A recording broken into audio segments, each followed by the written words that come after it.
They're 700 horses of man and machine. They're full wide. Green flag, showtime at Oxbow Nationals are green.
We are live on the Coast to Coast Racing Network. I'm Zach Chapman with Shaggy TV, and we are bringing you championship night on Old Timers Tuesday. And man, it is going to be close here in this Mauer Farm Management Retreads Dirt Division. If I was down there talking to a couple of the drivers, trying to do a little bit of homework here, and the rumor has it hopefully Pat Boyce can make it in time, but Pat Boyce may not be here. Right now, he's your points leader by 18 points over the man in the 161, Terry Landis. So right now, those two are battling for the points. Not sure if it's going to be a 2-drop week or a 1. If it's 2 drop weeks, Jeff Barker in that 513 also finds himself right there in the picture. So we will be keeping our eye on that here this evening. Definitely will be getting updates from time to time. Hopefully if Patrick Spangler's out there watching, we get live point updates. But if not, we're going to rely a lot on Roger Craig when he's out of that car here this evening, feeding his stuff around. But definitely going to be a good race here. Is, you know, a guy who, if you haven't watched all season, if you've only tuned in a couple times, Dan Chapman back here tonight. The Flying Embalmer in the 20. Good to see him back here on the track with us. Here's Terry Landis, the guy who's trying to win another championship here on the dirt side of things. Is that 161? And Terry Landis, very consistent. Been good in asphalt, been good in dirt all season, so Definitely a guy worthy of a dirt championship, that's for sure. Bobby Good in the 7. I believe he's 4th right now, not really in contention for the win, but all in all, a pretty good season here for the 7 on the dirt side of things.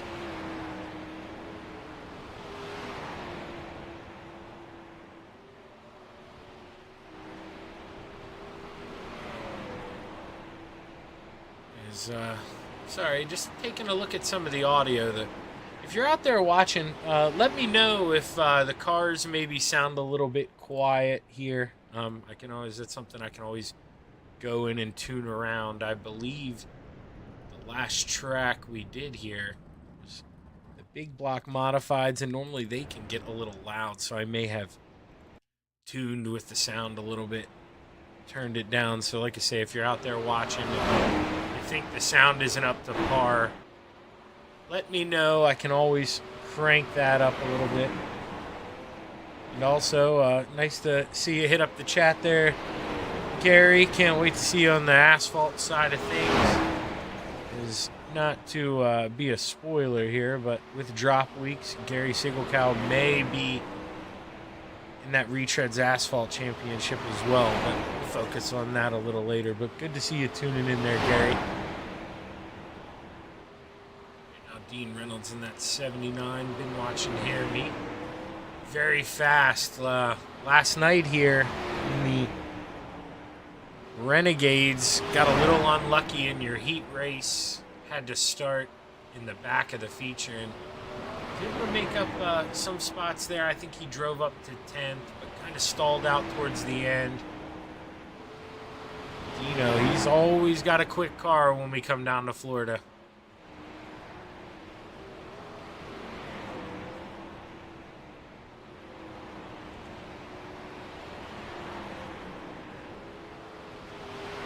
You know what? We are going to do a little bit. I just do want to play around. Sorry about this. I am going to turn it up just a little bit here in this camera.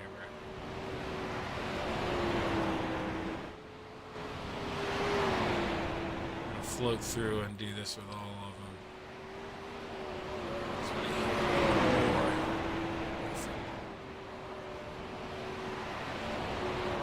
You know what? Might as well do that to the other one here too. That one actually, see, that one sounded pretty good.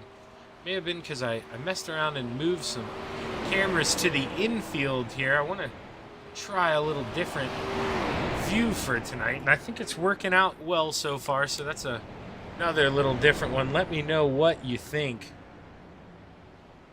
of the inside of the track camera view. It's probably something I'm going to play around with at tracks to come. Here we see Steve Bauer get into the back of the 79, and well, luckily it's only practice here, as that's going to be no harm, no foul. Don't believe anybody on the track right now in session 1. Actually, nobody on the track right now at all after Dean Reynolds and Steve Maurer's little bump. I believe Steve Maurer's coming back out on the track now, and so is Dean Reynolds. Roger Craig as well, so we got 3 cars pulling out here for us.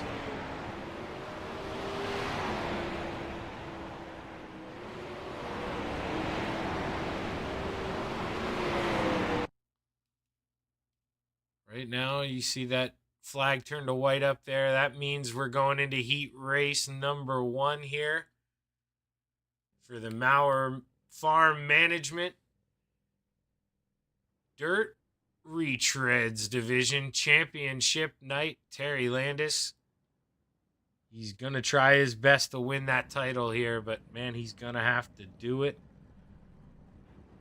from a not so good starting position here in heat race number 1. Let's go ahead and bring up that starting grid here for you. Not sure what was taking so long to make this pop up. Starting on the pole, the 014 of Greg Boydell into his outside. In the 888, Steve Maurer. Inside of row number 2, the Mayor, Steven Bixler. It is outside. In the 94, Gary Offit. Inside of row number 3, the man running for that championship here this evening, the 161, Terry Landis into his outside. In the 325, old Bill Bill Calder. Rounding out the field tonight, the 79 of Dean Reynolds, and, arguably has the most speed here in the field tonight. So, Dean, if he wants to win this one, he's going to have to work real hard tonight, but the pace car should get ready to pull off here. It does, and the green flag is high. It's ready to fly. Look at the sunset here in Florida. We're racing heat race number 1. Greg Boydell with a pretty good start. Going to be able to float up in front of the 888 of Steve Maurer, and now it's his choice here is Steve Bixler. He's going to work for P2. 75. He's going to throw it in there, but not enough here. As now he feels pressure. He's in the meat. He's the meat in that sandwich. So 3 wide going down the backstretch. Terry Landis from 5th to 3rd here in 2 laps. The 161's coming fast.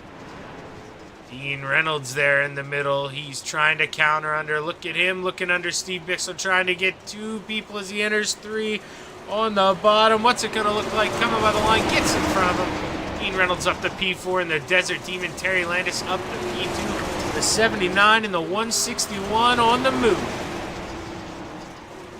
2 to go. This time by for the 014 of Greg Boydell. He has a pretty good lead, and those 2 behind him battling hard.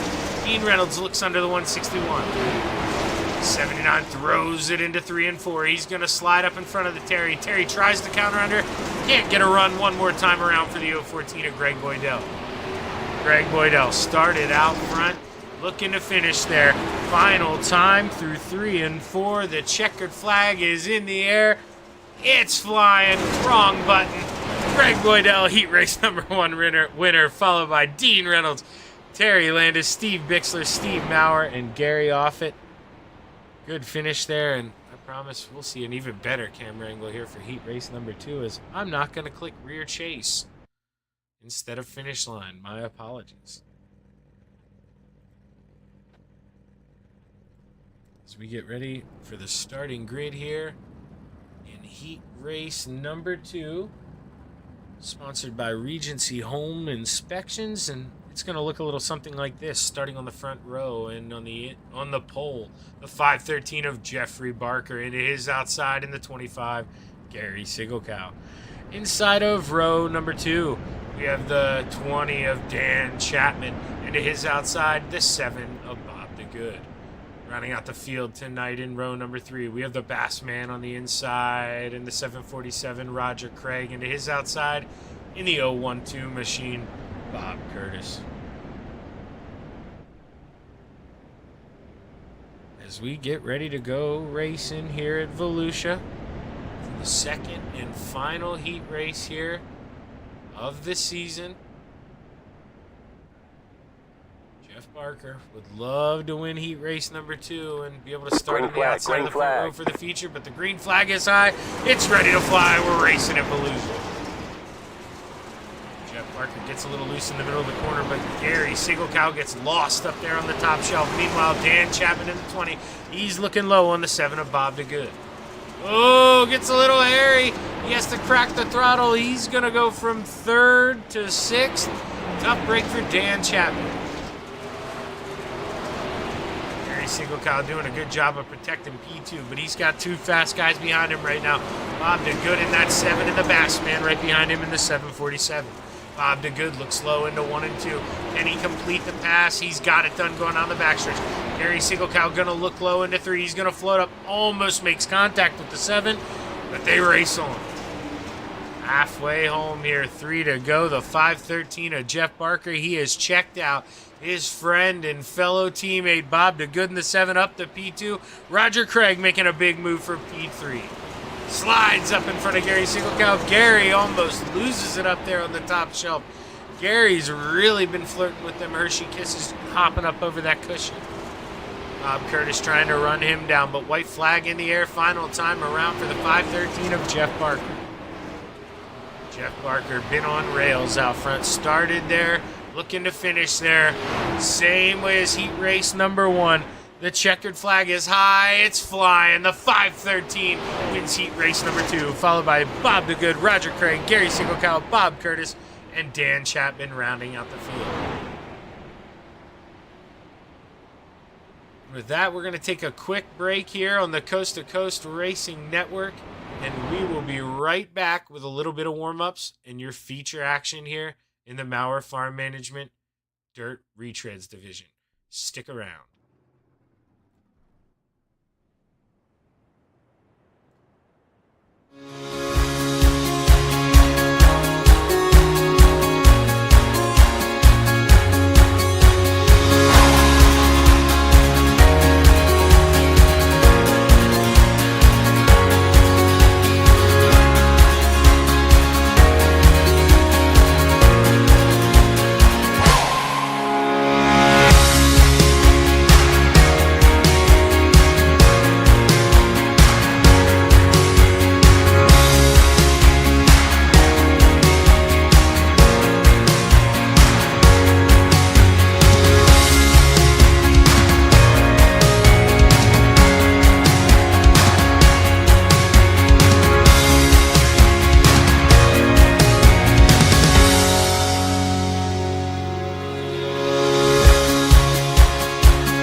Oh, a little trouble for Dan Chapman there as we come back from our quick break.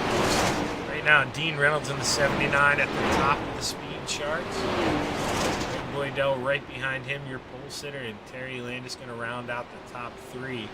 Oh, man, we are set for one hell of a feature here tonight on the Coast to Coast Racing League. Is wow, Jeff Barker says I'm going to take over that top spot by a tenth of a second there in the 513.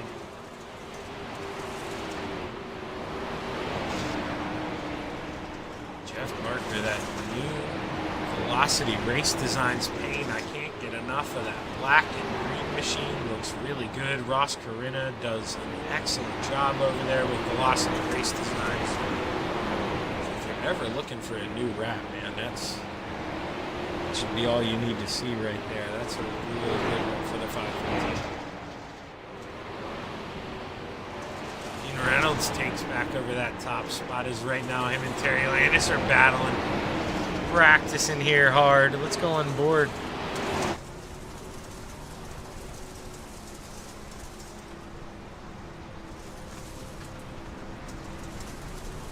It's Terry Landis. We go to the top shelf now as warm-ups come to an end, but there you see it. I mean, everybody pretty good. Dean looks to be very fast right now. Whoa, a flipping car in front of the Desert Demon there, Terry Landis. He had a quick little heart attack there at the end of warm-ups, but it's time to go racing here. 25 laps in tonight's Maurer Farm Management Dirt Retreads season finale here at Volusia. Let's go ahead. Let's take a look at the starting lineup.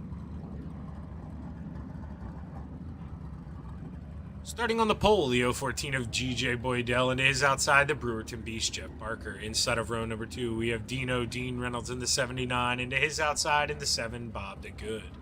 Inside of row number 3 in the 161, the Desert Demon, Terry Landis, and to his outside in the 747, the Bass Man, Roger Craig. Inside of row number 4, we have the 75, the Mayor, Steven Bixler, and to his outside in the 25, Gary Sigelkow. Inside of row number 5 in the 888, we have Steve Maurer, and his outside in the 012 machine. We've got Big Bob Curtis. Inside of row number 6, the 11, starting in the 11th spot, the 94 of Gary Offit. And to his outside, the Flying Embalmer in the number 20, Dan Chapman. Rounding out the field tonight, Old Willie in the 325 machine, Bill Calder. Nice to have Bill back. Bill, I think, had a little bit of internet problems last week. Couldn't make it, or maybe it's a power supply problem with his wheel. I actually think that's what it is, being very specific, weirdly enough. But I think I heard that from someone, so nice to see Bill get that all sorted out and back out here. Good for the 325.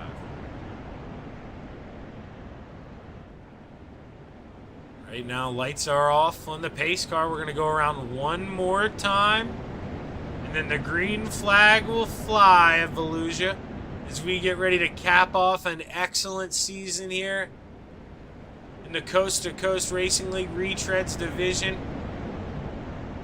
It's been an honor bringing it to you. It's been awesome. It's been fun, and can't wait to do it again next season. But the green flag is high. It's ready to fly. Green. 25 laps at Volusia. Let's go racing. Greg Boydell with a good start on the bottom. Oh, Dean Reynolds and Jeff Barker make slight contact. Dino's going to send it in. He's got to keep it down as Greg Boydell holds the middle. The record books will have Greg Boydell leading the first lap, but that one doesn't matter, as the 79 knows he's got to put the pressure on. Never know when you're going to have a caution. You got to go for it when you can. And the 79 looking low, new leader at the line, Dean Reynolds. Steven Bixler back here in the 6th position, looking to get inside of that top 5, trying to race the 7 of Bob the Good. Right now, everybody pretty much single file around this racetrack as the first guy to duck out of line.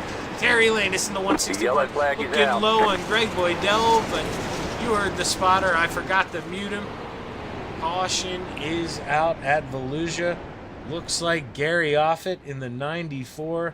We're going to have to go back and take a look at this.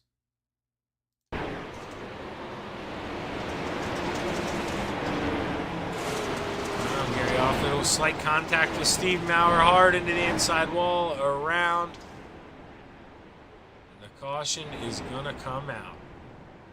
Tough break for the 94. Gary Offit is early in this race. You definitely don't want to suffer any misfortune, but with that quick repair, he'll be able to get back out there and try to get some of those spots back. Right now, though, the 79 of Dean Reynolds has your fastest lap of the race with a 1483. Next closest to him, or excuse me, a 1480. Next closest to him is that Desert Demon in 3rd place with a 1487. So they're your 2 fastest cars currently at this point, but we all know it's a dirt race. You don't necessarily want to be at your best right now. Things are going to change throughout the evening. The groove will change. Don't want to be, oh, look at Dino, yeah, look at that 79, pull us a wheelie going down the backstretch, and we got a good view of it. See, sometimes it is a benefit to course around with some of these cameras. Now, see that height? Maybe I got to raise it a little bit. I didn't realize that other cars, would get in the way when they go by, but, that's, we're trying here, we're trying. It's the 79, chooses the inside here. We should have, I believe it'll change back to 22 to go. Should have 21 to go when we actually, yes, there changes back. We will have 21 to go when we take the green flag this time by the 71. Can fire whenever that pace car has all 4 tires on pit road. 79 going to let a little bit of a gap build here. As the flagman holds the green flag, they roll through 3 and 4. Dean Reynolds brings us back to the green flag. We're racing at Volusia. Whoa, Roger Craig with a big wheelie there. He's got to let off and settle it down.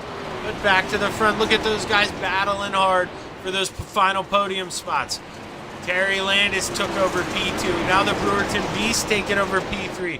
Greg Boydell has got his hands full now in that 014. He has got to try to figure something out. And Chapman behind him in that 20. He's up 4 spots currently. Your hard charger in P8. But right now, he's going to need a little mistake from that 888 of Steve Maurer to run him down. But you see, single file throughout the field. The 25 of Gary Single Cow, you see him pulling the pits there, able to get out of the way. no caution. Terry Landis trying to play a little duck, goose here with the 79. How low can you go? A little too low for the 161 of Terry Landis as we see him catch the inside wall. That brings him into the clutches of the 513. Right now, the Brewerton Beast, he's feeling the pressure from Greg Boydell. Greg Boydell was able to settle down and get back into that rhythm in the 014. Greg Boydell feeling fast. Steven Bixler ripping the outside here in the 75. Look at the mare. He came to play. He's trying to run down that 7. Wants to get up into the top 5. Steve Bixler very quick right now. Go back a little hiccup. Oh, Dan Chapman. I noticed he was losing some spots there. Had to come to a stop to be able to pull into the pits. Let's see if we can figure out what happened. Oh! Hits the opening there, and man, oh man, we'll try to watch it again as we're going to try to go up in the aerial view. It's going to be tough to get here real quick. Boom! Hard hit for Dan. You know what I should have done here this first time? Let's go in the cockpit here. Oh, just tightened up on exit. Hard hit. He goes up and around and stays on all fours. You see, just trying to put it around. It won't turn. It will not turn. He's got to get on the brakes hard to get it to turn. And when he does that, the caution comes out. So, tough break for the Flying Embalmer. But, Dan, you got plenty of time here to get back to work. And I think the biggest man, most frustrated man, I should say, right now, probably the 79. He had a very good pace, and, well, now he's got to let the field tighten back up behind him and try to go do it again.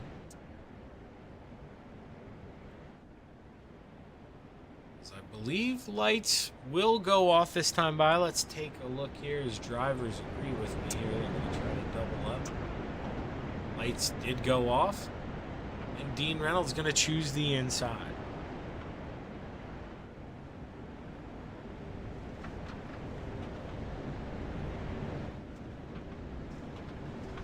Reynolds in that 79 would love to cap off the year with a big win. You know, he's had a couple podiums in the Renegade division. He's been a big surprise in the sprint cars. That 79 has been on a tear anytime he gets into something with a wing on it. So Dean Reynolds ready to bring us back to the green flag here for the third time. What a jump for the 79 of Dean Reynolds. Oh, Terry Landis in the inside wall. Greg Boydell, can he get a run to look under him? No, Terry Landis is going to shut the door. They roll the yellow flag is out. Caution out once again. Gary Sigelkow in the 25. Let's see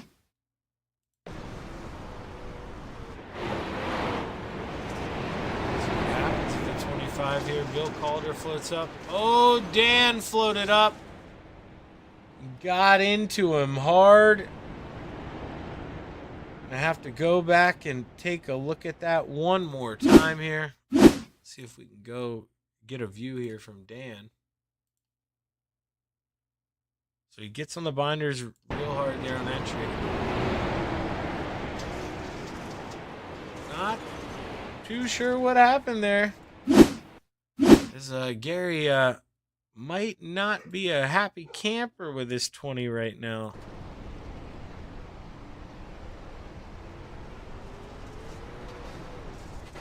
You see, though, he didn't know Gary was there. That's a tough break for both of them, really. I mean, that's just the sense of not really knowing there's a guy around you.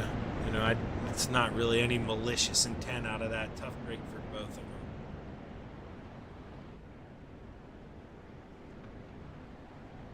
Dino has to line up and do it one more time here. Don't believe we're going green this time. Maybe drivers may disagree with me here. Actually, they're doubling up, so lights must be off on the pace car, which they are.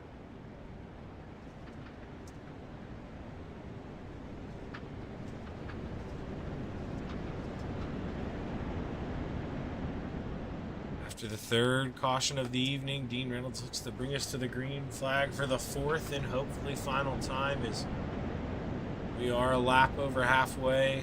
2 laps over halfway, excuse me, as we're going to have 13 to go as we take the green flag.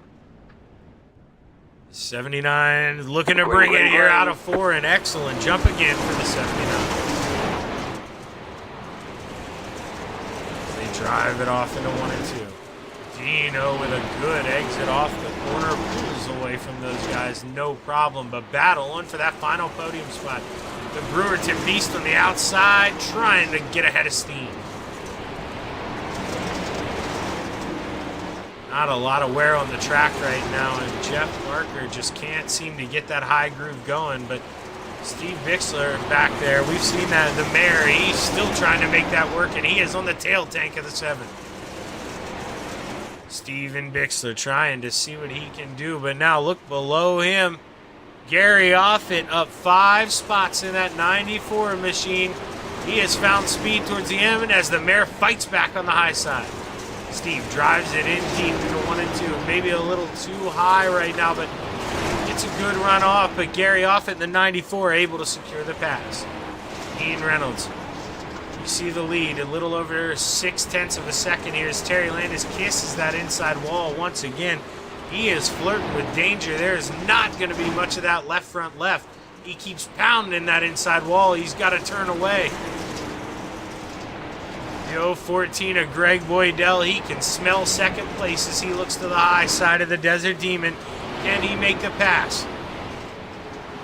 Greg Boydell, he's in the middle. Not going to be able to do it this time by, but the 014 looks a lot quicker than that 161 right now. This is where the racing action is currently. Roger Craig, you see all these guys singled out. I mean, Steve Bixler and Gary Offit's still going at it, but these guys up front, watch Terry Landis make a couple of hiccups, kind of smoothed it out now. Trying to be smart here. Oh, is Dean Reynolds, these leaders going through lap traffic here, able to get by Dan Chapman, able to get by Bill Calder, I believe that was. Yes, oh, Bill trying to let these guys by, almost causes trouble for Steve Bixler, but up front, Dean Reynolds up to a 2.5 lead. Caution is out on the racetrack. Once again, here is Terry Landis involved in some type of accident. We'll have to go back and try and see if we can break this down here.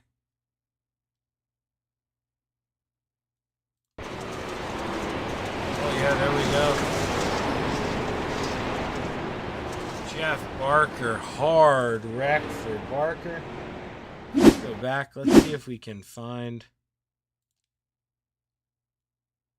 So this is on board with Barker. You just see Landis. Oh, left rear hits the barrier. Snaps loose, tries to save it. The Brewerton Beast is home. And what a ride the 513 goes for. The mare gets into him. Steve Bixler. Oh, man. 3 race cars tore up after that.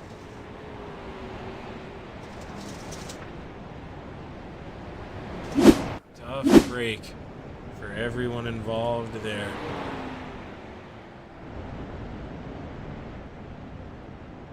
It's the 79. When we take the green flag, should have, I believe, 3 laps to go when we actually take the green flag. Yeah, okay, there we go. Change back and forth. Not sure what that was about. We'll have a 3-lap shootout here. Should be a single file restart within 10 laps to go.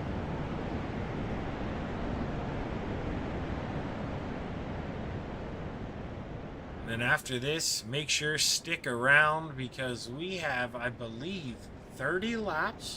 Hang on, we're not going green. Not going green. Near the spotter, so I'll address that after I'm done here. But 30 laps at Daytona in the trucks is, another great attempt at a wheelie here. That man, his entertainment, you can tell he runs a motorsport series there with Super Dirt Car Series. The guy knows entertainment. Excellent job in that 79. But like I was saying, 30 laps at Daytona in the truck after this. So make sure you stick around, and while you heard the spotter there, extend the caution. I believe that's to let guys like Jeff Barker, who had to tow, they can get time to get back out on the track. Not sure if we'll be going green this time by, if we'll extend it one more time. Probably going green as the Brewerton Beast is back out on the track. So good for him. As the lights are off, so we will be going green this time by. The 79 leads us to the green flag for the 5th and final time here. Green flag, hopefully green of flag. Volusia. 3 to go for the 79.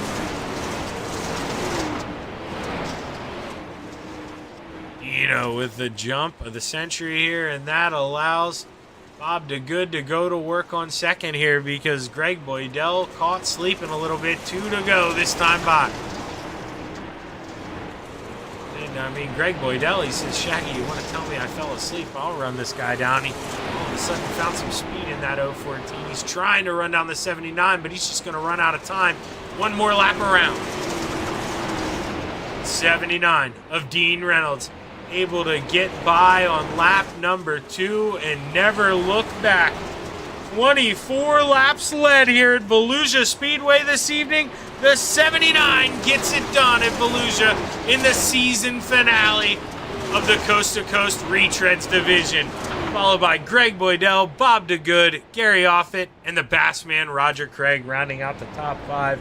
We will bring you the rest of your finishing order when we can. And it looks like we can now. 6th, Stephen Bixler. 7th, Steve Maurer. 8th, Bob Curtis. Terry Landis, 9th, and Jeff Barker rounding out the top 10. Bill Calder, 11th. Dan Chapman, 12th, and rounding out the field tonight, Gary Siegelkow in the 25. Great racing from these guys here this evening. But a great season in the Retreads Dirt Division. All good things, like they say, must come to an end. And, this season, great here. Did not disappoint. And I look forward to doing it again next season. But while we're going to give these guys a minute or two to catch their breath as we wait. I believe Bob DeGood, he is up here, so no reason to make the man in the 7 wait any longer. Bob, big P3 there, man. Sometimes what do they say, right? Rather be lucky than good. And what was it like be there at the end? That's for sure. Yeah. What was it like driving through that accident? We watched. That was a wild wreck there for Jeff and Terry Landis. What was it like going through that? Well, I saw Terry kind of take the hard left turn and hit the wall and bounce up in the air, and I didn't expect he was going to collect Jeff, but I didn't think that was going to happen. Well, sometimes in racing, definitely you got to expect the unexpected. And, you were at the right place at the right time, able to get by, nab those two. And those last couple laps, man, it looked like there on that restart you were going to have something for Greg Boydell, and then maybe you missed your mark in 3 and 4 a little bit. But if you could go back and do it all over again, you think you had a shot at P2 there? Probably not. To be honest about it. Yeah, everybody wants to say, oh, yeah, I could have had him, but I don't think so. Hey, man, I love the honesty, and you got to respect it, Bob. Hell of a job, man.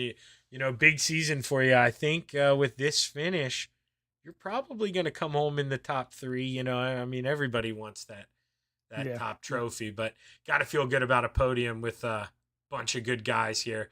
Way to cap the season with a 3rd place. Who you want to thank, Bob?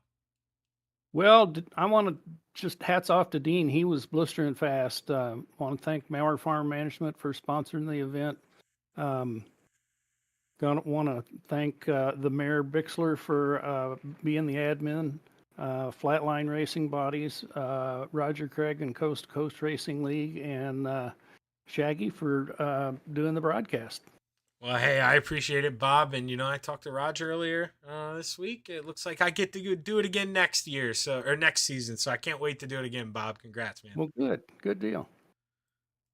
That's your P3 finisher, Bob DeGood. And now we're gonna bring up the man who, Greg Boydell, our P2 finisher. Hey, Greg, Shaggy up in the booth, man. You got a copy? Yes, sir. How are you? Pretty good, man. It started out there. I mean, obviously started P1, but when Dino got by you, it seemed like you took a little bit of a bump there. I can't remember from who, just like contact, and man, you really had to work your way back up to P2. How difficult was that to do? Track was pretty slick, so you had to know what you were doing on the gas pedal. But yeah, slow and steady as she goes as usual. Yeah, slow and steady as she goes there. And once again, not to get on you here, Greg, but I mean, if you didn't have, if you got a little bit of a better restart there at the end, I mean, you never know. Dino, he might have been taking it easy. You don't want to make a mistake, but Greg, man, you looked fast. You were running him down. You gotta feel like, you had a chance to win this thing tonight. Yeah, we were there. The track conditions now are not what they used to be 2 or 3 seasons ago. You really got to pedal it, and these fixed setups use really high gear numbers. So, I know guys last night were running 509s, 511s. So, yeah, 560, you got to really pedal it. Well, Greg, you're proving that, man. You're learning how to pedal it. You're getting good in these wing things, and I mean, it seems like every week here I'm talking to you on the podium. So, congratulations. Way to end the season here with a second place, Greg. Got to feel good taking that momentum into next season. Who you want to thank, man?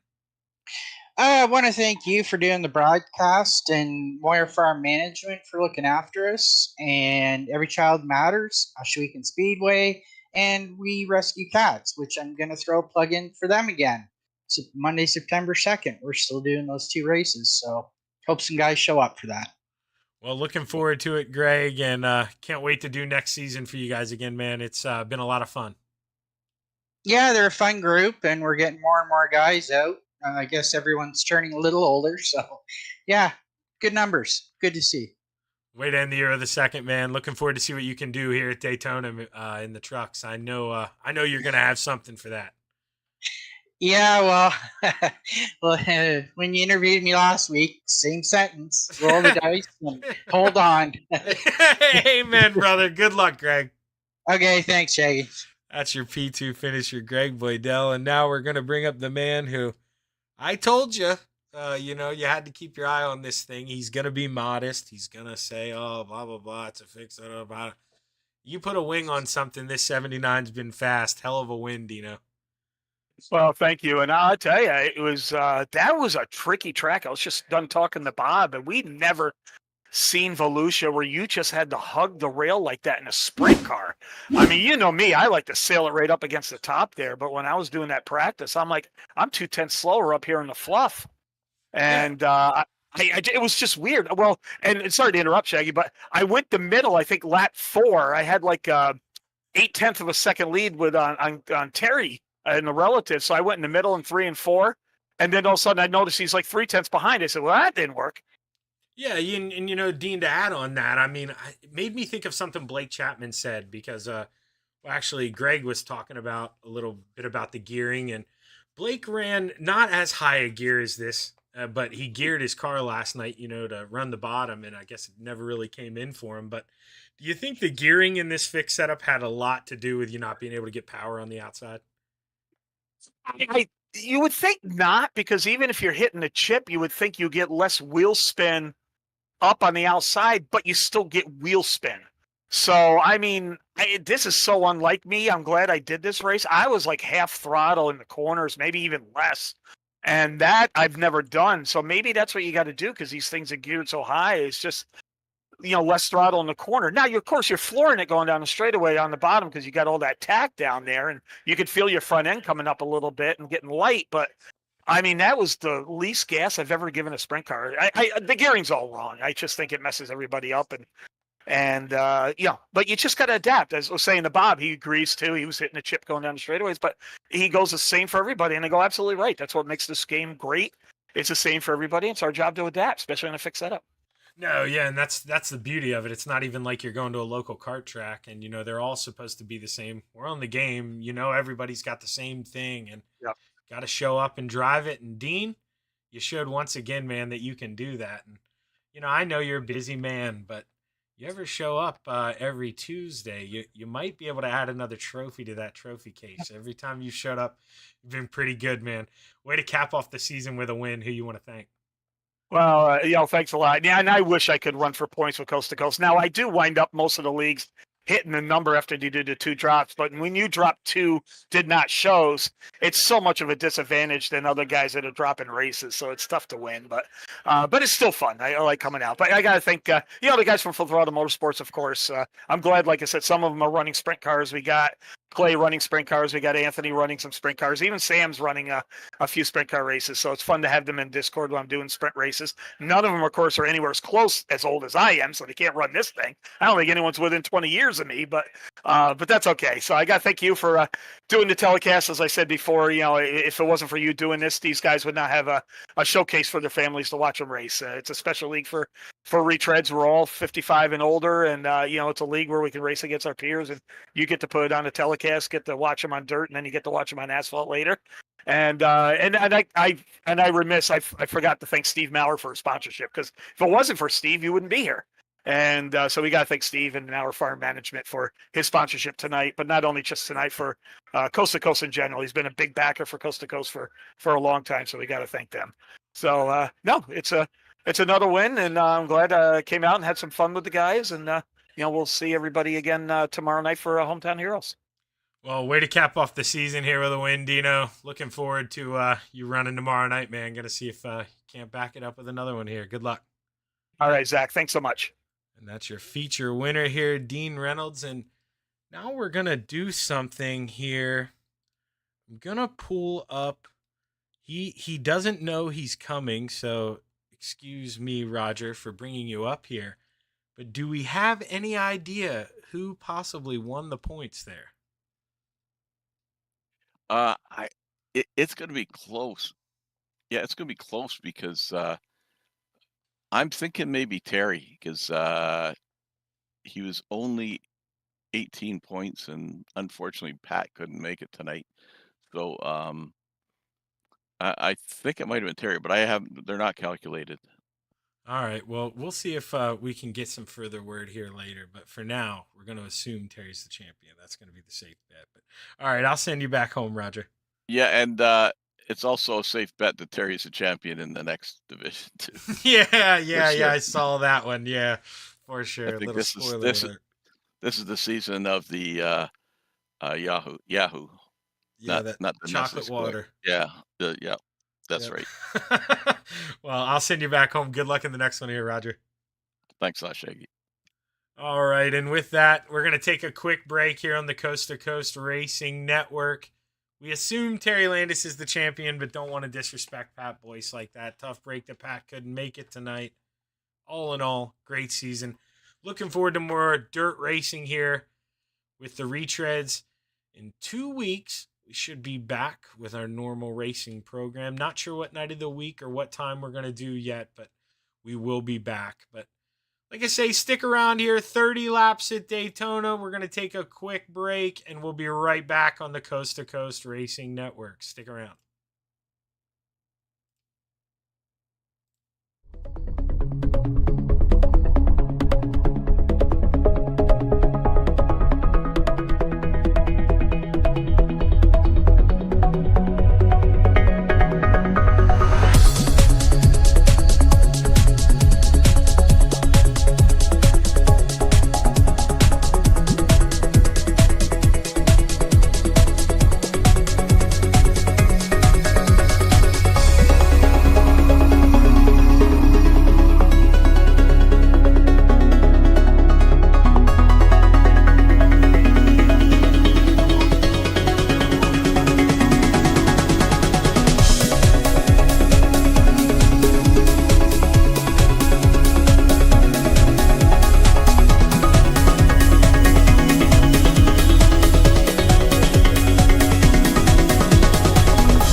friends, it's time for another edition of RSN Trackside, powered by Bob Johnson Auto Group on Rock Sports Network. Kiss on the champion. Trying to be a bit of a hiatus, so let's get... Tonight we'll be talking about it.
Outpouring of love was amazing. These dollars had come together to support us, and we realized, no, we didn't want to use them for us. We wanted to use them to help others. The foundation has done so much for so many people. It helps any family that has somebody, whether it be a crew member or one of the drivers, that get hurt. We can help them to get through the situation. I was injured in a non-wing sprint car accident that broke my neck and left me with a spinal cord injury. I was in the hospital 8 months, and that got really, really expensive. So having that extra help to help push me and my family forward was a big deal. I was involved in a pretty gnarly sprint car crash. Found out my brain was swelling and bleeding. Pelvic bone was broken. I had 2 cracked vertebrae on my back, and I was in the ICU a little over a week. The Steve King Foundation reached out to my parents. We received a donation from them. Immediately they started me on what's called neurofeedback, and insurance did not cover the neurofeedback appointments. So we received another donation from the Steve King Foundation. It really helped a lot, and I just want to say thank you. Thank you from the bottom of my heart to the Steve King Foundation for everything that they have done for me. This last Sunday, I got to turn laps in my modified here. That was my first laps back in a race car since the accident, and I truly believe that if it wasn't for the Steve King Foundation, I wouldn't be able to do that or be where I'm at today. Yes, Steve's death is the reason the foundation exists, but it's Steve's life, and it's the lives of racers everywhere, is the reason we're able to do the work we do.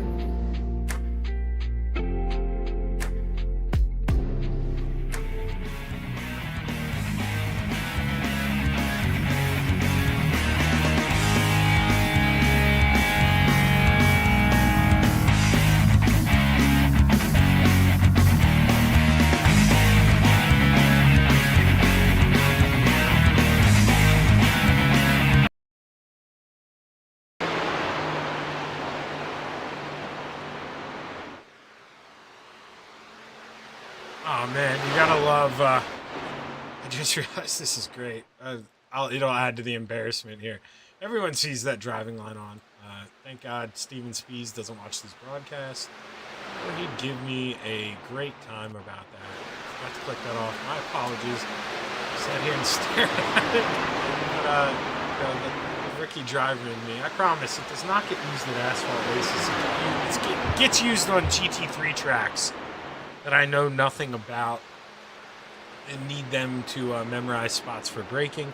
If you're actually using the driving line, I'll give you that recommendation now. You're not going to be fast, so you can't actually use what it says. You have to just like kind of use it for guidance. If you're driving that off the actual driving line, I'm telling you right now, you're going to be slow. But right now, I believe we should be getting ready to roll into qualifying here. And wow, man, it's almost like I know what I'm talking about here. We are going to go into qualifying right now. here at Daytona. Looks like we have, I think, 11 drivers, possibly 12. I know 11 had put in times. I can't tell if anybody else was in the session that did not put in a time or not.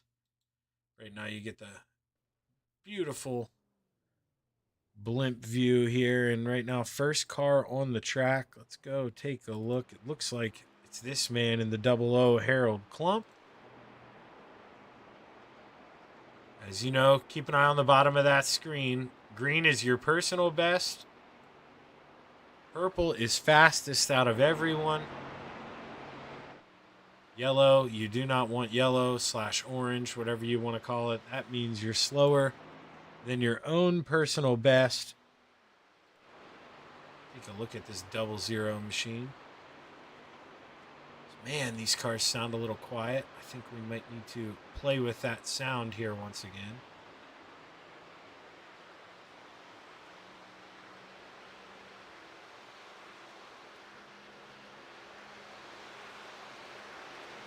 Now Harold Klump getting ready to take the green flag.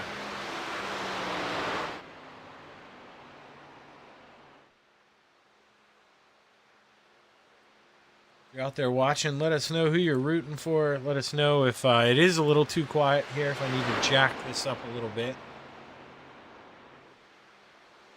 Now Harold Klump going to run that bottom. You'll see a lot of guys. I would have been one included here. This first lap, I wouldn't run the bottom. I would run against the outside wall the whole time, try to build up as much speed as I could. And then on lap number 2, I'd really go for it. Some people, you know, everybody does their own thing here. Like, see Roland Olsen not on the bottom. That's what I would be doing. Mike Cramner, he's on the bottom. Tim Chapman, can't tell where he is. Single Cow Bill, yeah, none of these guys really holding that bottom, staying committed to it. Mike Cramner right now on the pole. Harold Klump, P2 with an almost identical lap time here.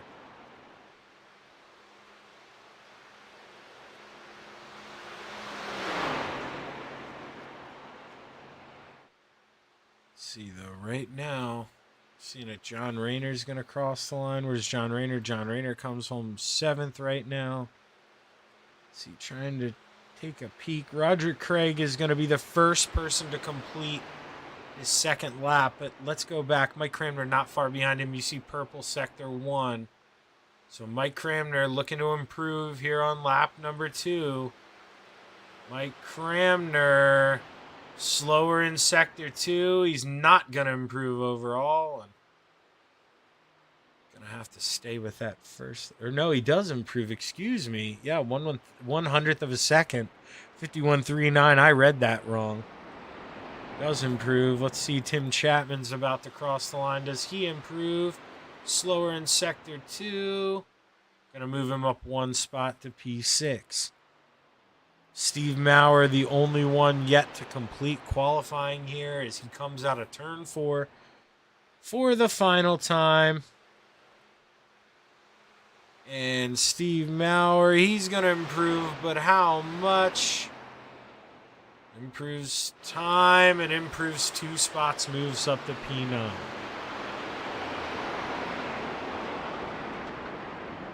As that will do it here. Oh, Steve Maurer. Just going to shut her down on the inside. Give the fans a nice little Tokyo Drift ending here. Oh, the Nesquik machine. He pulls off, but we are going to get a chocolate milk battle here. Now, I'm not a statistician, but I do think I remember Pat Boyce has only run 1 race this season, I believe, and it was a win for him, if I do recall.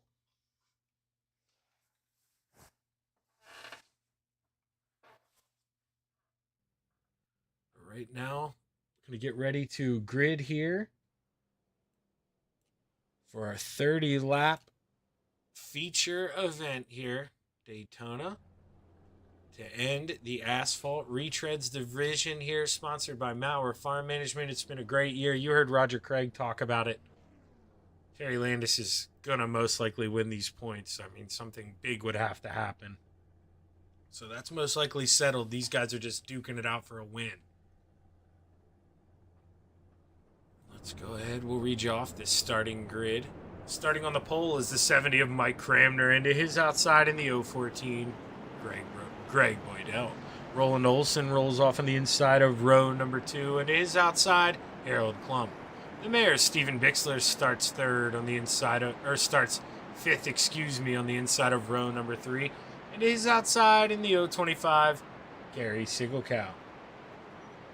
Inside of row number 4 is the 302 of John Rayner. And to his outside in the 37, Tim Chapman. The 888 is Steve Maurer, lines up on the inside of row number 5. And to his outside, the 161, the Desert Demon, Terry Landis. Rounding out the field tonight in row number 6, the 747 of Roger Craig. And to his outside, the 325 of Old Willie Bill Calder. Well, the Iron Man, Greg Boydell, looking to cap off the season with a win. Mike Cramner wants to do the same. Just bear with me for 1 second. Need to adjust something.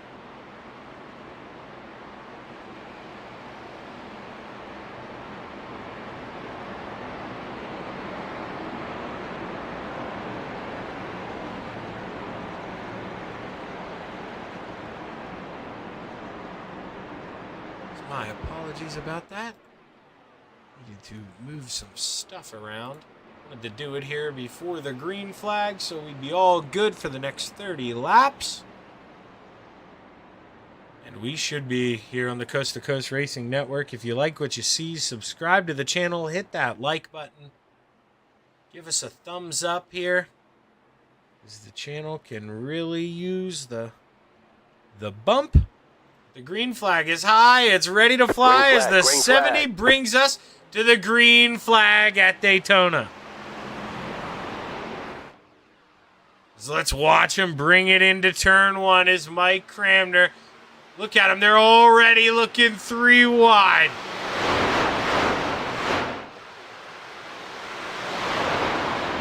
Mike Cramner in that 70 machine, he's got a lot of pace out front, but, you know, you're not going to run away from the field here at Daytona. It's just the drafting track. You can only do as much as the guy behind you will allow you to do. You can't necessarily get out to a big lead here unless you got maybe 2 or 3 other friends and there's a little accident behind you. But right now, these guys not cooling off, staying double file as Tim Chapman in the 37 looks to tuck low and get in line. He follows the 302, but right now Greg Boydell on the outside, the Iron Man in the 014, still trying to suck some side draft off the 70 as Mike Cramner leads lap number 1. Ooh, Bill Calder in the wall here in the back. He's trying to pull out of it, trying to keep on hold to the draft, and he should be able to, as no harm, no foul right now for that 325. Let's ride on board here with Bill Calder. See what it's like to be in the back of this field. You know, they're running 2 wide in front of you. See guys bouncing around. You hear him cracking off the throttle a time or 2. He's just trying to ride right now as Bill. Right up against that outside wall. He kisses it. You do that too many times, you're going to get damage. You can't do that here at Daytona, Bill. Settle down.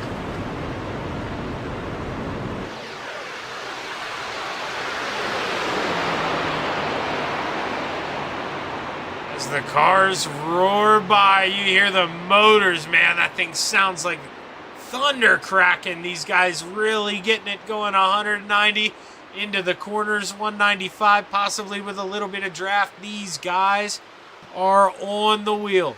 Greg Boydell in the 014 getting a good run on the outside, getting some help from, I believe that's Harold Klump in the 00.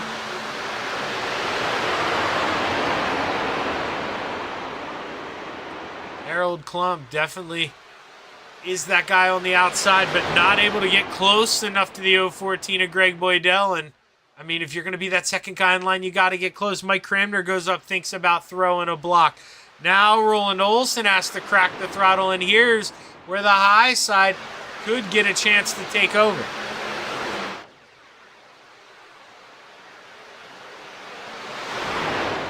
Side by side for 3 laps so far as we're on lap number 4. Greg Boydell still trying to go hunting on the outside. Now, I'm not too sure what they do with fuel here, but 30 laps green flag, that is going to be close. They may have to make a green flag pit stop. Not too sure. We may pull a driver up here under caution, do a little digging, but man, as for now, these guys bouncing around. Tim Chapman, we saw him get in line single file on the bottom earlier. Now he's shuffling out. Not sure if he's letting Roger Craig go on by or if he's trying to get up on that high side and, maybe going to try to give the Desert Demon a push here. Maybe trying to get that high side going.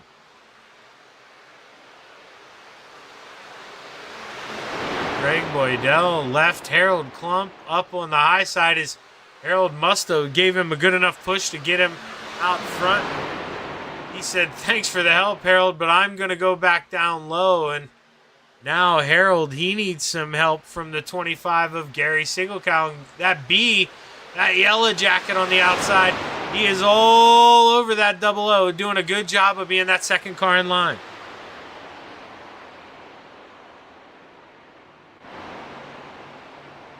As they get ready to cross the start-finish line here.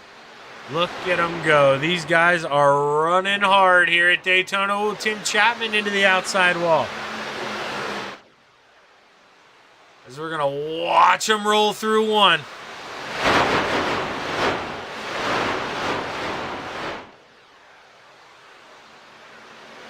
Look at them flying out of 2. I mean, you see the cameras shake.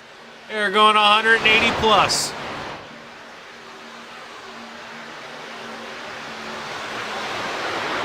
Greg Boydell getting help from Mike Cramner out front. Right now, Harold Klump. I mean, it seemed like the 25 and him were working well together for that one lap, but Terry Landis, he's even kind of given up on it. He's shot back down low, but look at Roland Olson get a little loose coming out of 4. That Nesquik machine there in P3 was real squirrely. That had to give everyone behind him a heart attack. Oh! Steve Mauer hard into the outside wall. That collects the 325 of Bill Calder. No caution as everybody keeps on rolling, but Bill Calder, that is going to hurt him in his first night back here. As look at him go down the long pond stretch here at Daytona. Not single file out front, but 2 by 2 from P3 on back. Caution is out. Not sure if we're going to get a sympathy caution here or what happened. Let's try and rewind. I think it's, a let's do the right thing caution here. See where Bill Calder is in all this here, because he's back here. I mean, in real racing, there's a caution 13 out of 10 times there, so you cannot. They did the right thing. Those cars were losing the draft. Good call by the race officials here. My apologies. Stick with me. We're going to have to bring up a new SDK here. As you see, my logo doesn't want to go away. It doesn't want to jump us live here. We're going to fix that right now. We are going to get that iRacing thing off the screen because for some reason the chat box popped up when we brought a new SDK. Oh, John Rayner into the back of Roger Craig, who gets into the back of Tim Chapman. Oh, no. Right as we go back live here, not too sure how. Just maybe not. Oh, wasn't aware. Gets into the back. Tough break. I believe those 3, they'll have to come down pit road this time by. No doubt. Not going to hurt him. And honestly, not too sure how we're going to be on gas. And I did say we were going to ask that question. So maybe we can bring up the points leader. In fact, there's no maybe about it. We're going to bring up the points leader. He told me he didn't mind. And Terry, I got a broadcaster question for you here, man. You got a copy? Yeah, go ahead. What's fuel looking like? I know when we run the asphalt series, on Thursday nights, they limit our fuel. Do you guys have to stop, or can you guys run this just the whole way? No, we'll be able to go all the way. Okay, all right. Appreciate the info there, Terry. Yeah. So that means at the end it might get a little slick. Yeah, no kidding, especially with the fuel burn off on these old tires, man. But yeah, what's the plan here, Terry? You probably don't want to be out front on the white flag lap, do you? I just want to finish. Amen, brother. Well, congratulations. You limped this thing across the finish line. You're probably looking at 2 championships tonight, man. So get it done. Yeah, I'll try. Thanks, Shaggy. That's Terry Landis. We'll send him back home. There he goes. Hopefully he can get it done tonight, the Desert Demon.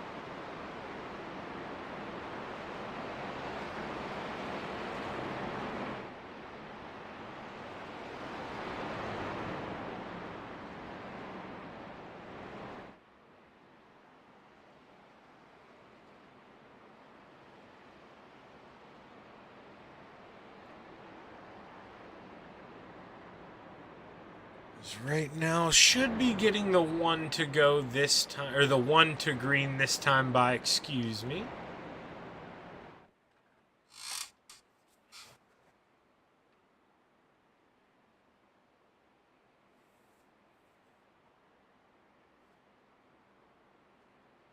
We'll see about that here. Is actually they're not doubling up, or here, no. Now we're just crossing the start finish line. Lights are off. Gonna double up here.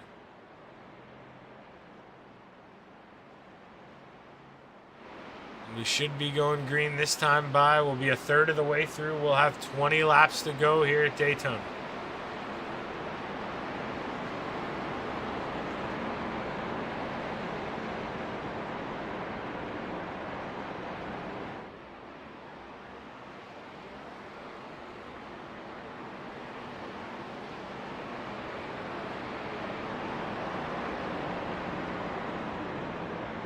Right now, let's take a look. The biggest mover is your points leader, Terry Landis, in the 161. Started 10th up to 5th. Biggest loser right now, we have 3 guys down 2 spots. Tim Chapman, Steve Maurer, and Steve Bixler. So those guys just playing it safe here early. Long way to go. Can't necessarily even consider yourself a quote-unquote their biggest loser at this point. Might be smart staying in the back.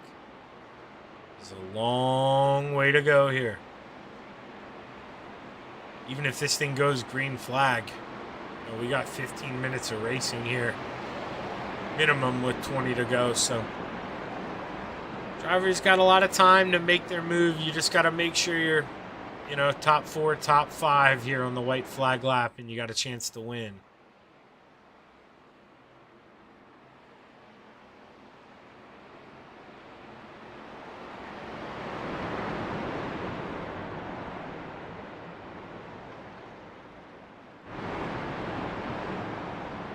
Coming out of 4 this time by. You'll see that pace car dive off, and we'll be ready to take the green flag as Greg Boydell, the Ironman, brings us back to racing. 20 to go at Daytona International Speedway.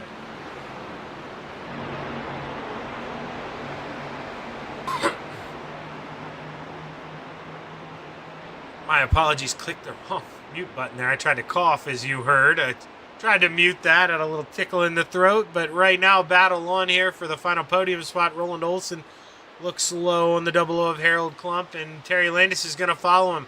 Is Chocolate Water going to help Chocolate Milk? Right now, Chocolate Milk is on the high side, and Chocolate Water is not going up to help. Terry Landis is going to stick on the bottom, and he is going to look under that 03 of Roland Olson.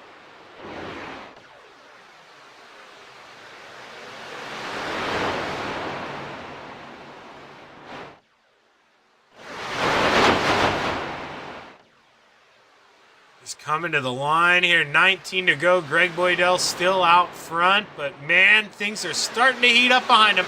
You're watching cars dive and dodge all over here at Daytona as Roland Olson thought about making it 3 wide, but Terry Landis looked like to me shut the door. Let's watch them go side by side down the backstretch. They're 3 wide for the lead. The 014 of Greg Boydell looks low, and Terry Landis goes high.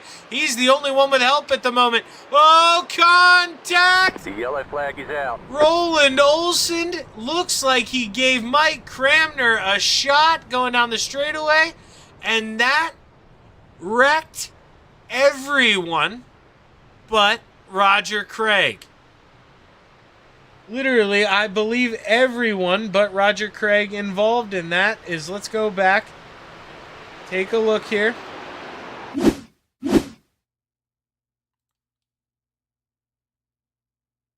So we need to go back a little further than this. And we want to find, yeah, okay, still not far enough. My apologies. Mike Cramner. So right now he's in the middle 3 wide. You see, I mean, the rear end just gets lifted up. He gets turned to the left when he gets bumped. And now everyone going for their lives here. Tim Chapman, is he involved? Oh, he got on the binders, but still gets into the back of the 014. Whoa, Bill Calder. Old Willie came in there flying. That was big one. Let's see if we can find the rear chase. Doesn't look like Tim Chapman actually got any damage, but man, a lot of cars involved in that one.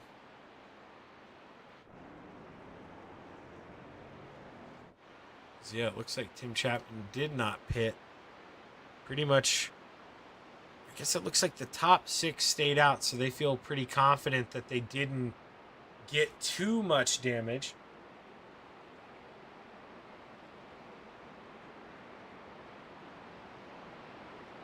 My apologies. Give me 1 minute. This is might make everyone laugh here, but I hear my wife outside. I think she walked the dog and possibly locked herself out of the house. So give me 30 seconds here under caution. Ride around, follow Roland Olson up front. You got the Bassman and Mike Cran rounding out the top 3, but I will be right back, and I better go before I get in too much trouble. Hang on. Be right back.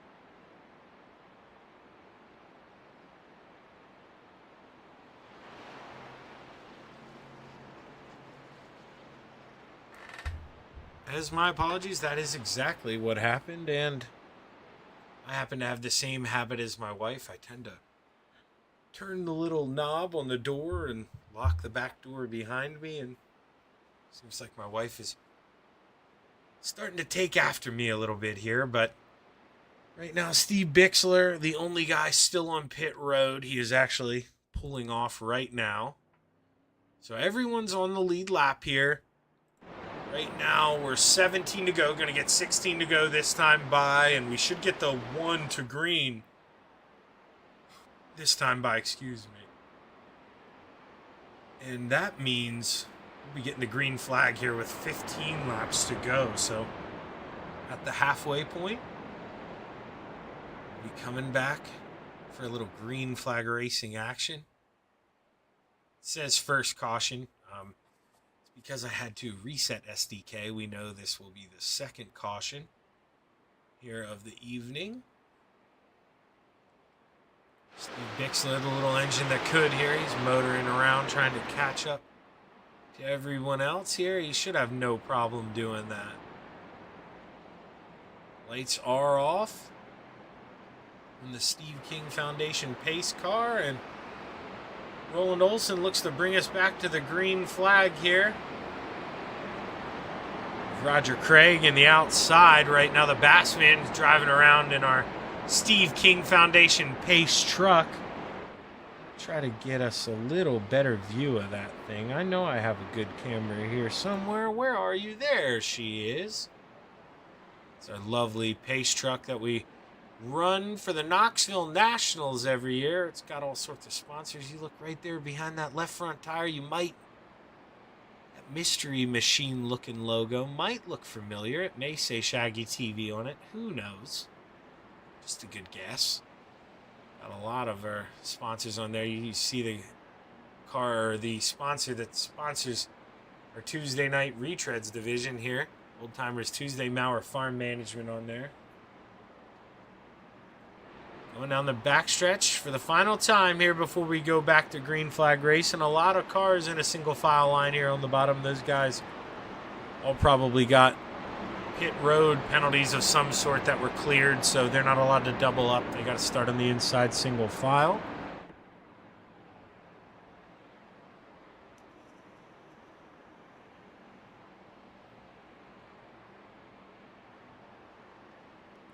As right now, the Bassman up 9 spots. Started 11th, up to 2nd. The Bassman just looking to try to steal this thing at the end. He's so good at being there. These are stricter plate tracks when it matters. He's got to try to be there again. His pace car is off. The green flag is high. It's ready to fly. We're at the halfway point. 15 to go at Daytona International Speedway. Slow start for Tim Chapman there on the bottom as he wasn't able to keep up with those guys. Oh, Roland Olson possibly missed a shift there out front, and he's got 2, maybe 3 cars rolling by him. He goes from 1st to 4th, now to 5th as Tim Chapman goes on by. Gary Singelkow stuck behind the 03. Out front, Roger Craig looking to get a big run here on the 70. Can that blue Steve King Foundation pace car? Oh, Steve Maurer chops the 37. Caution is out on the backstretch. Looked like to me Steve Maurer dove across the 37's nose.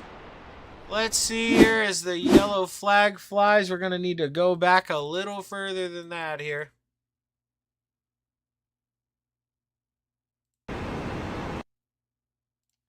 Let's go to TV camera. So right now we're rolling through 1 and 2. This is where Steve and Tim go by. Big gap right now between the two. Because right now, Tim makes his move pretty early here. And I mean, not much more I don't think that the 37 can do there. As it looked like he just gets a big run and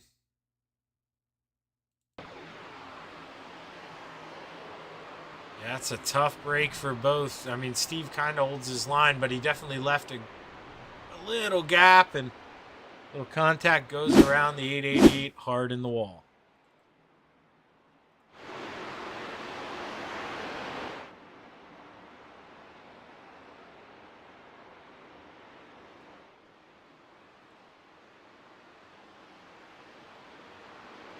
Mike Cramner, the 70 out front.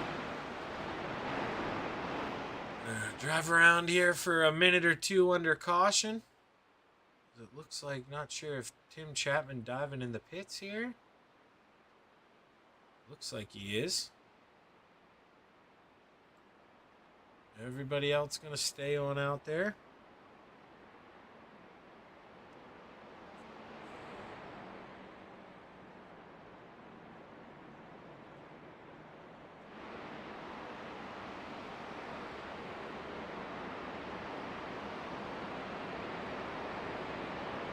Let's see who's all hanging out. You know, let's try to spice this thing up a little bit.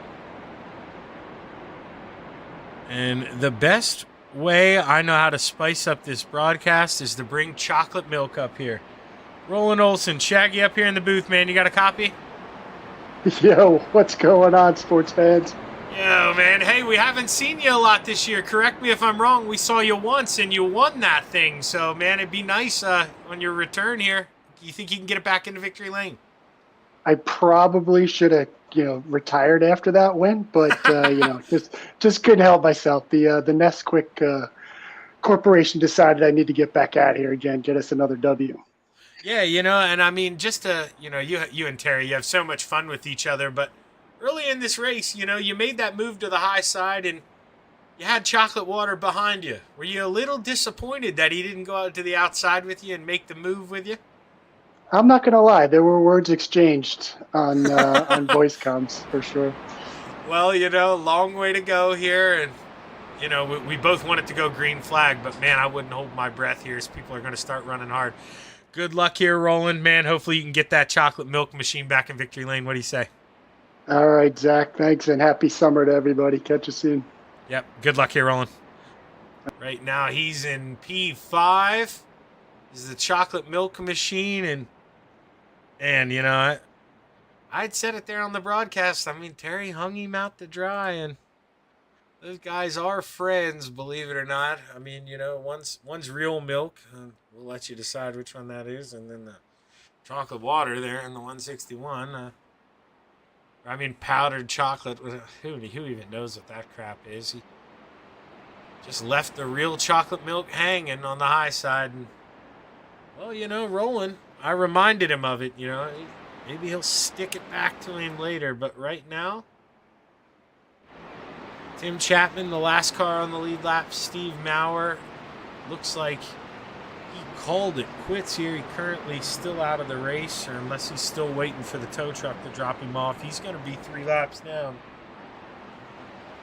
I'm not sure if the 888 of Steve Maurer is going to have enough time to get back into this thing.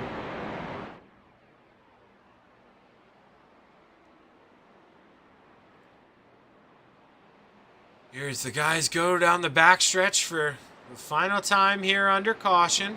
We'll have 11 to go when we take the green flag.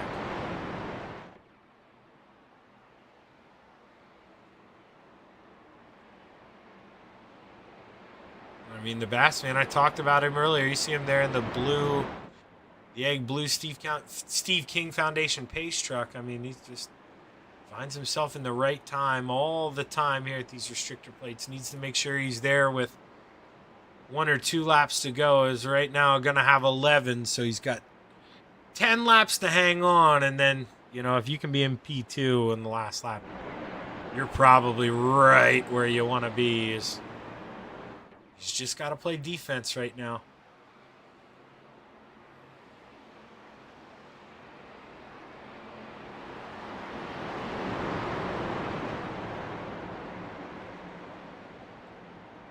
Here we go. Lights off. As we roll down the front stretch, the flag man has the green flag in his hands. You see it, holding it fly, letting it wave. Mike Cranmer can fire anytime in that restart zone, and here we go. Good jump for the 70 of Mike Cranmer. I've talked about it time in and time out here at Daytona. You don't necessarily want to get a good jump here if you're the leader. You're going to get sucked up on draft. Now, meanwhile, Tim Chapman here, you see Bill Calder with a slower start in front of him. He knows he's got to go. He doesn't want to lose this front pack. But it could be a blessing in disguise if this front pack end up racing hard, as right now Greg Boydell making a move. 2 by 2 by 2 by 2 going on the backstretch, 4 rows, double file. Here we go. The sun is shining in Daytona, and so are the drivers.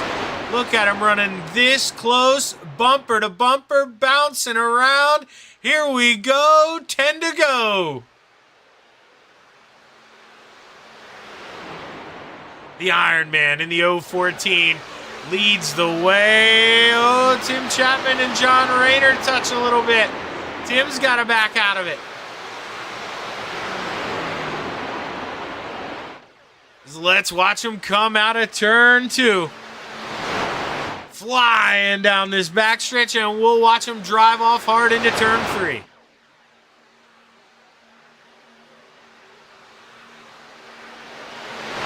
Through 3 and 4, you see the speed that they carry side by side. Guys bouncing all around. Let's watch them fly. Whoa, Bill Calder gives us a nice little shot of the undercarriage there as we roll it up for contact. Did John Rayner give Olsen a little kiss there, and Olsen goes around, but no caution. Everybody keeps going. No caution just yet, and man, oh man, Chocolate Milk is not going to be a happy man. Let's go back, and we're going to go back. We're going to see if we can maybe take a look at what happened here. Is actually, we're going to go right back because it looked like they were about to wreck. Then we'll go back and find that here. As Tim Chapman finds himself on the outside here. Where did he come from? He just pit under the last pit stop. Tim Chapman in the 37 is your new leader here. 8 laps to go. Man, Olsen and all those guys, they've got to be so bitter. I mean, their race is basically over. No caution thrown. Bixler from basically, let's take a look here. Gary Singlecow might be able to run him down, but 10th on back, their race. I mean, Bixler he needs a lot of help. As they go down the backstretch, the 014, you see him lay a little push there to that 37, and you know, Greg, I think he's in prime spot. Oh, Roger Craig hard into the wall. This may be the break that Chocolate Water needed. No caution again. Caution, yellow flag. Oh, and now we get one. Now we get one. Where is Roland Olsen on the track? He is on the lead lap. He gets out ahead of the leaders. Good break for Roland Olsen. Let's try and break down everything that happened in that last lap here. We're going to go find the first one, Roland Olsen. So we may have went back a little too far. We're trying. I believe it happens as they come out of 4 here, going down the front stretch. Let's keep an eye on Roland Olsen. I think he gets a little shot from behind.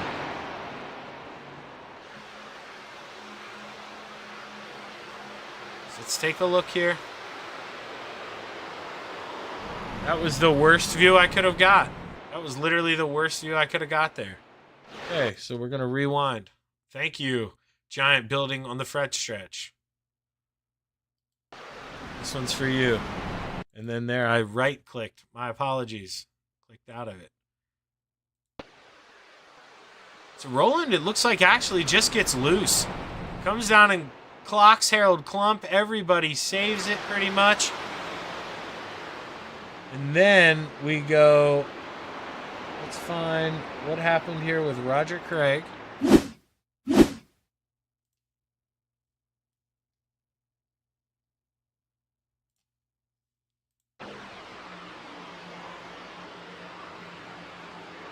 Okay, so keep an eye on that blue car. He floats up, gets into the side of Mike Cranmer, then bounces back down. Gets into Bill Calder. Bill Calder back into the wall, and well, caution here. That's going to make it interesting. We should get the green here with 4 to go. So it's going to be quite an interesting race here. Man, Tim Chapman finds himself out front. Maybe a little earlier than he'd like to. And, you know, he called me on the phone earlier today, told me I could bring him up to the booth if I wanted to. I told him, no, I probably won't because you're probably going to yell at me because I'd like to frustrate my dad, but we're going to give this a shot here. Hey, Tim, your son up here in the booth. Shaggy, you got a copy? You talked for a second there. Hold the button in longer. Yeah, I got you. What's up? Hey, well, you know, you're out front here. You probably get the restart with 4 to go. But is this where you want to be right now, or do you maybe try and see if you can fall back to second here on the white flag? Until the white flag lap? What's the plan? I think I'm going to try and stay right here. I think up front's the safest place. Well, you know, we've seen a lot of stuff happen in the real NASCAR world at Daytona on the last laps, and we know it all comes down to either a big block here at the end or a big push from somebody. So good luck here, man. Hopefully you can wrap it up. All right. Thanks, kid. I'm going to try my best. All right. That's Tim Chapman there in the 37. Finds himself out front, but man, it's kind of in a, you don't know where you want to be, really. I mean, you hear him trying to be positive. I mean, you got to make the best out of it. You're out front. What are you going to do, cry? But I think every real racer knows, unless you got a friend behind you, somebody willing to work with you, you may be out to lunch here. I think he's got a buddy in that 302, John Rayner. They've worked together before. He's going to hope that 302 just glues to his rear end here until at least that white flag lap, and then it's every man for himself here. But we're going to double up here. Everybody on the lead lap. Steve Maurer had backed out there early on after that contact with Tim Chapman. He's the only one out of this race, but currently 11 cars out of the 12 still on the lead lap.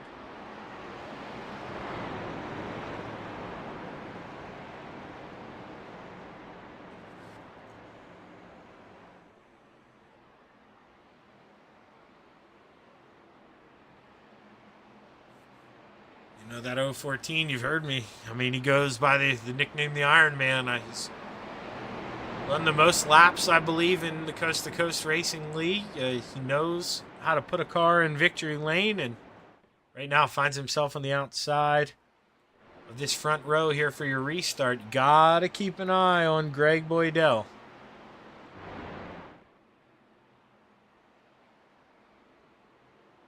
Look at him. I mean, you watch him fly around at 180 here at pace speeds. Looks like they're crawling down the backstretch. But I promise you, they're doing highway speeds right now in most states, doing around 65, 70. So, looks like a slow crawl here on this big racetrack, especially compared to race speeds.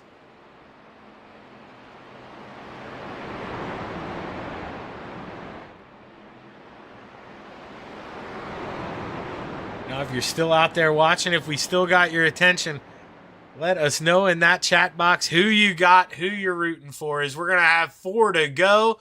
If you've got anything, it's time to let the hogs loose and let them go. As the green flag is high, it's ready to fly. Tim Chapman reads us to the green flag. 4 laps to go at Daytona International Speedway. Good jump for the 37 of Tim Chapman. Maybe too good a jump as he's got to go down. He's got to give John Rayner some pull. Right now he's worried about blocking that top line, but you don't want to give them any draft. Right now your best friend is pulling up that car behind you and just letting the best 2 go at it. It's going to come down to who can push better. The 161 of Terry Landis or the 302 of John Rayner. And both of you boys, if you got it, it's time to use it as the 302 lays the wood to the 37. But right now the 161 with the advantage, giving Greg Boydell a good shove. Can't shut the door. They make a little contact into 3 and 4. Tim moves him up the track, wants what his. And right now with 3 to go, the 37 might be the leader at the line. He's worried about going up and blocking. That's going to hurt him. Greg Boydell in the 014 with a big run on the outside. He's got it right now, the 302. Oh, it looked like he was going to go low on Tim, but he fell back in line.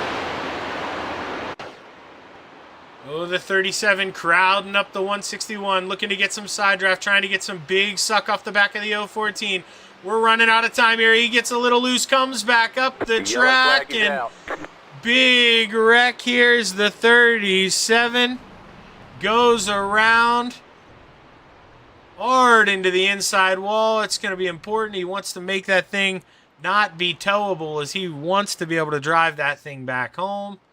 Going to be able to do so. Let's just rewind from here. It's a little harder with the different iRacing or asphalt to find the exact time the caution came out. So we watched it happen. We're just going to go back to it here. We're going to slow it. We're actually going to pause it. We're going to go in the aerial cam. And let's see if we can diagnose what happened. We'll watch this slowly. So Tim floats up. Kisses the side of the 161. Tries to save it and brings it back up the track. Gary Siegelcal and John Rayner with nowhere to go. And boy, oh boy, you see how quick that can happen. Mike Cramner involved. Hard into the wall. And the old gave the old commentator's curse to my old man, it looks like, as The 37 goes from first to worst here. And we're going to have a green-white checkered when we take the green flag again. So no time for any mistakes here.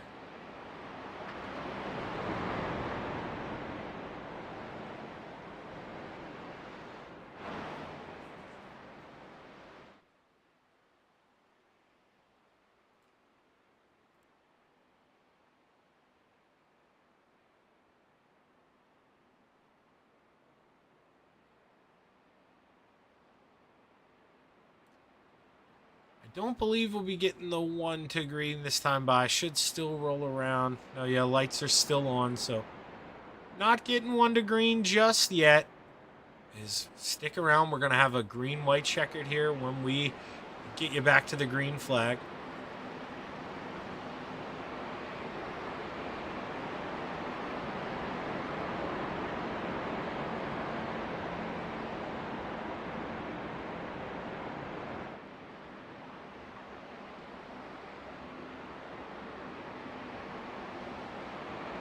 So I'm kind of surprised there. I was trying to think back to 302.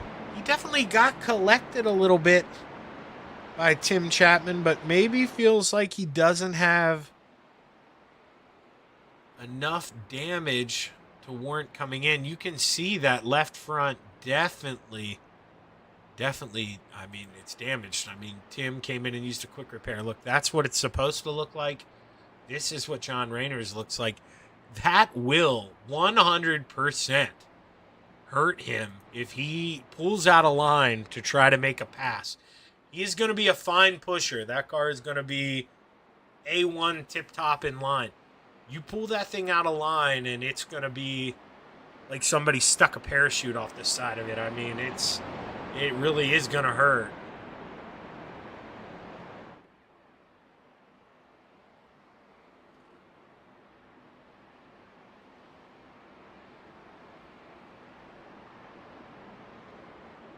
You know, taking a look too, everybody has pitted. So we asked Terry Landis, could you go? He said you could go green flag the whole time. Hasn't been an issue. People have been involved in enough incidents that they felt like they've needed to pit or just want the feeling of those fresh tires, because right now everyone has pitted. The top 4 actually all pitted on lap 12. They've been out there the longest. Steve Bixler in 5th actually pitted lap 13. So pretty much, I mean, everyone behind him were right now, Bill Calder, Tim Chapman, those guys were involved in the last accident. So that's why they've pitted on the most recent caution. And right now, you know, it's not the end of the world if you're Tim. You're really upset with yourself. You know, you were up front. But plenty of time here with 2 laps at Daytona to go try and get it back.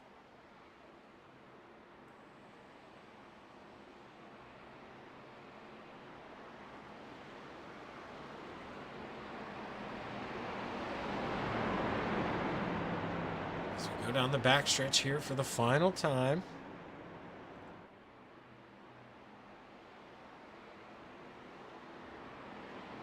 Get ready for your green-white checkered here on the Coast to Coast Racing Network. This is going to be a good one, and I mean, it's Daytona. May not be the only. I think they get 2 attempts. Not sure if it's more than that. But, you know, I wouldn't be surprised if we end up using both of them here as tempers flare in the last couple of laps. And at Daytona, it's not easy to get by. Here's we roll through 3 and 4, the pace car. We'll get ready to pull off here.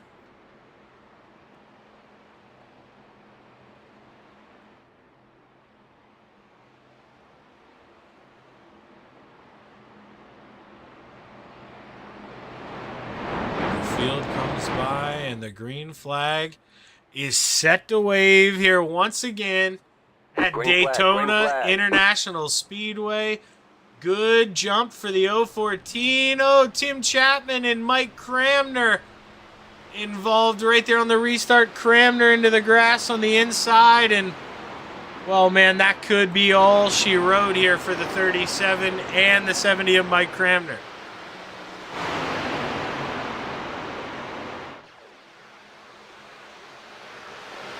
So right now, 5-car pack up front. Which one of these 5 do you want to be?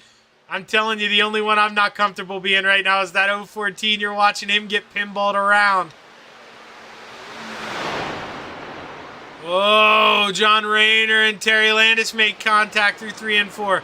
They live to race another day as it looks like the white flag will be displayed. Steve Bixler and Harold Klump make contact as the white flag's in the air. Final time around, Harold Klump goes around. Tim Chapman gets into the back of Bill Calder. We got 4 cars up front. Who you got? Oh, contact between John Rayner and Terry Landis as we come down the backstretch. Terry Landis, he finds himself without help. Gary Sigelkow looks to the inside. Who you got? The 302 looking to the outside. Will Terry give him a shove? Side by side in 3 and 4. Gary Sigelkow makes it 3 wide. Where do you go? Where do you go? What do we do? Coming to the line, it's going to be the 014 of Greg Boydell.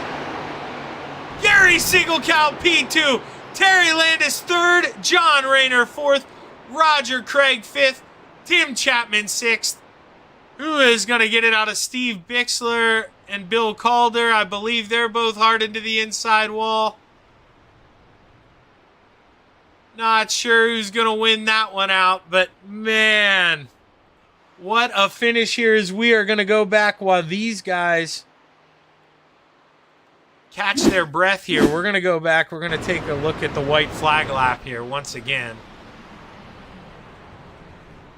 Now let's watch this from Gary Sigelkow here.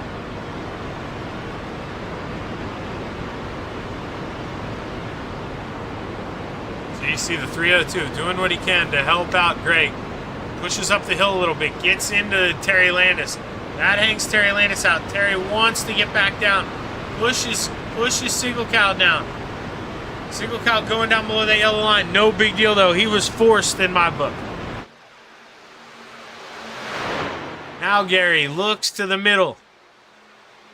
Makes it 3 wide. They make a little contact. No harm, no foul. Now this is where it gets fun. If not for Terry Landis helping out here,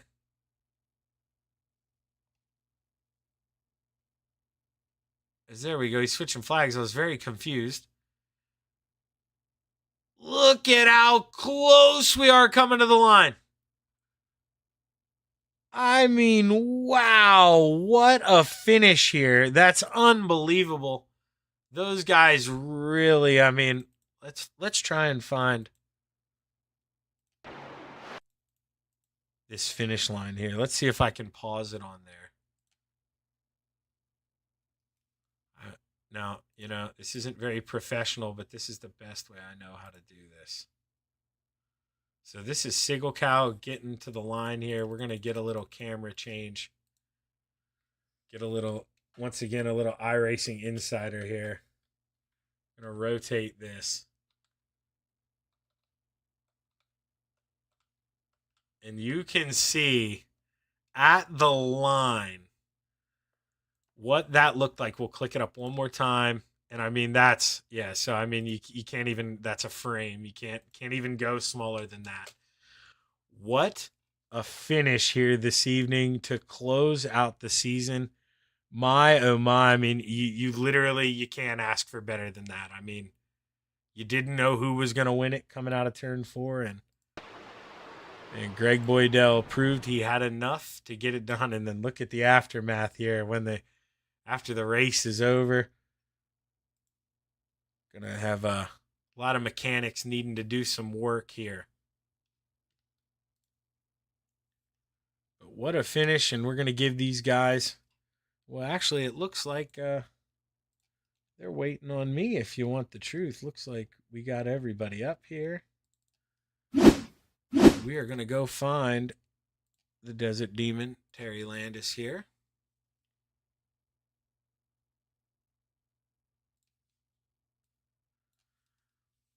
Well, Terry, it now just popped into my head. I probably should have interviewed you last. What a rookie move here, but man, congratulations, dude.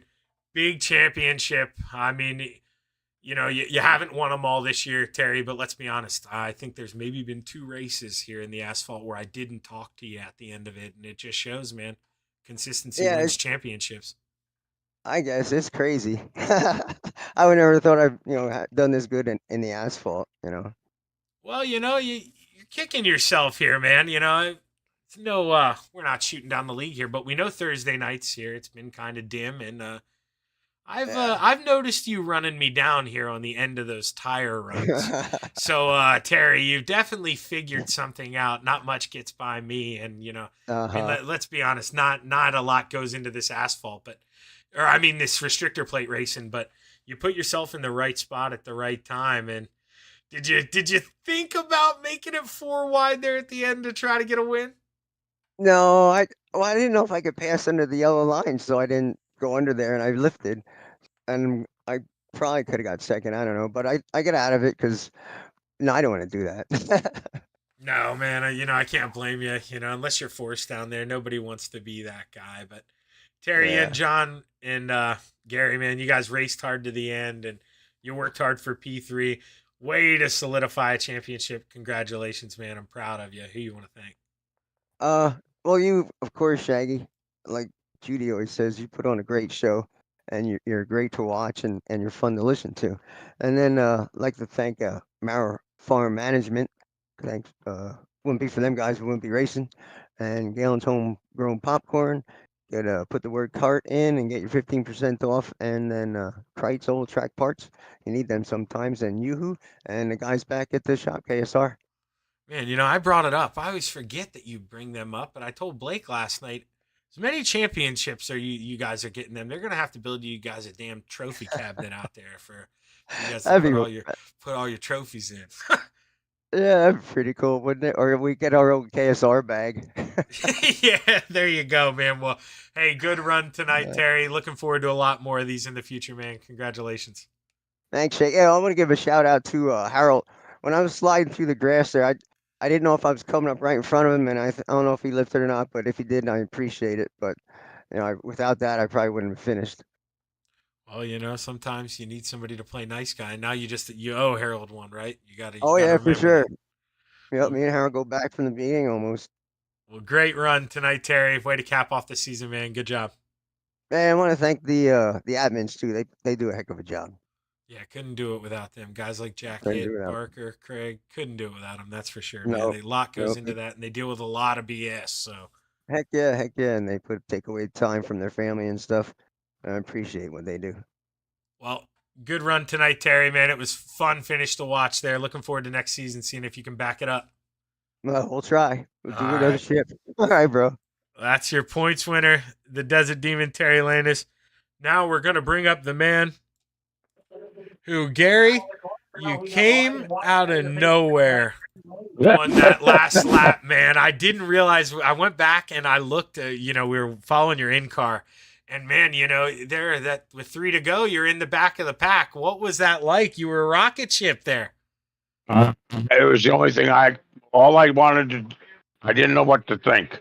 I said, I just got to go for it, catch the draft, go past, just be aggressive. And if it opened up high, I was going to go high. If it was the middle opened up, I was going through the middle. Yeah, man. I mean, we're watching you right now on that restart. Bill didn't want to go. You shot to the bottom. You needed to make sure you didn't lose that draft there. And that was probably the most important move there for you of the race. And then I didn't want to lose the draft. Yeah, no. If you lose the draft there, I mean, you're toast. So we're looking at that gap. I mean, Gary, I can't believe even looking at this. I mean, you were able to run that down. That is a hell of a job, man. And considering, if you maybe got a little help going to the finish line, we may have seen that 025 win tonight. But a lot of speed and impressive run, Gary. Yeah, thank you. Well, I mean, it's the end of the season here, but you got to think, man, you're really figuring it out here in this asphalt stuff. If you haven't I'm trying. Yeah, I'm pretty sure Terry won the points in the asphalt. Yeah, Terry, that's what I was gonna say. He stole it from you this year, man. But you got to think next year, you're a serious contender for that championship. Yeah, I hope so. I'm trying. Hey, I'm happy with a second. Oh man, yeah, dude, you gotta be, especially with a lot of good guys in here. That was a hell of a run tonight, Gary. Who you want to thank? Yeah, Mauer for sponsoring it. The admins, you for broadcasting it. I love it being broadcast. Venom Racing, all the guys on that team. C2C.